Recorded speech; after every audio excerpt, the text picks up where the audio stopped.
I think of learning, I think of that Charles Darwin quote, and I may not represent it exactly right, but I think it went something along the lines of it's not the strongest of the species that survives or the most intelligent. It's the one that's most adaptive to change.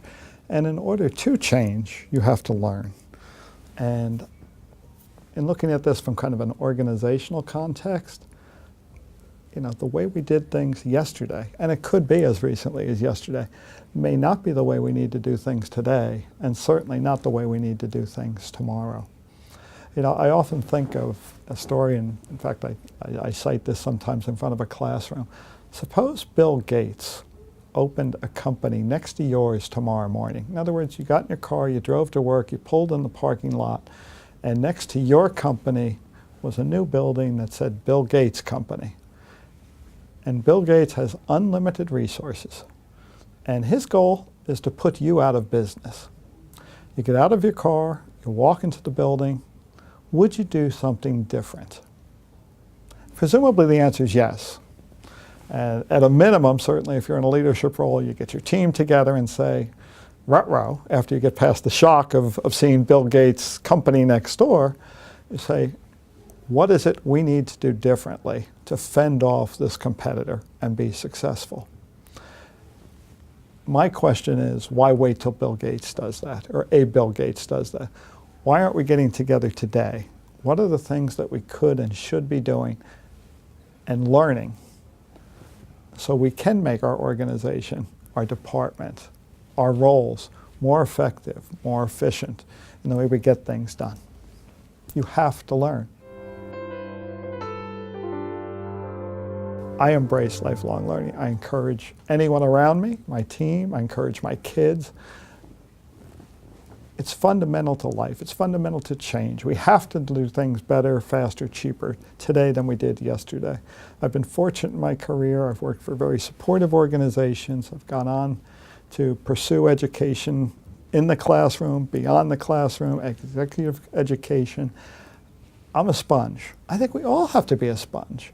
It's important for us to learn, to take that learning and apply it to where we work, and probably some home learning lessons there too, but to where we work. If we're performing at our highest level and pushing our team to perform at the highest level, our organization can then perform at a higher level.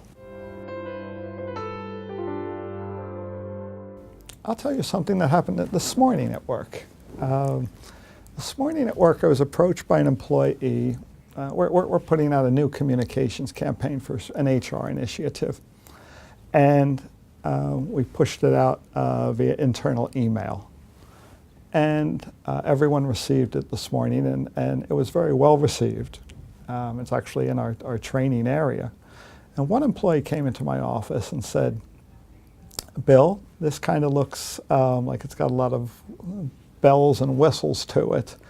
And he went on to say something to the effect of, is this really appropriate for what we need in our organization right now? Is this where we should be spending our time and money on this particular type of program?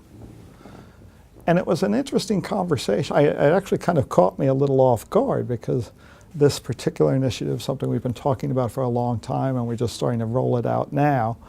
And to have a naysayer, if you will, kind of raise his hand a little late in the game was a little surprising to me. Now, there's a real part of me that wanted to be defensive and just kind of throw him out of my office and say, well, thank you for your opinion, but I'm not interested. But that would have been the wrong response. The way I responded, or at least what I believe to be the correct way, I wanted to listen to this voice, because hearing each other is important, I believe, in an organization. And every voice is important. And to hear the voice of even a naysayer is important to me. And he went on to explain in a little bit more detail, why he thought that in fact this may not be the right time or the right place to be introducing this initiative. And we spoke about it for what turned out to be a good 5-10 minutes. And I'm not sure we reached agreement. We may have mildly agreed to disagree, but I certainly came to understand a little bit more of where he was coming from, and it actually gave me some insight into how we might want to channel our communications about this particular program a little bit differently going forward. So it's sometimes I find in my position, I'm the head of HR, and I'm supposed to be the one with all the answers. And in fact, I don't have all the answers. And where do I go for learning? And that's why I try to keep myself, as I mentioned earlier, with fresh from my own readings and research and things, and interactions with colleagues. But even this morning, I found myself, wait a minute, that's a good point. Listening.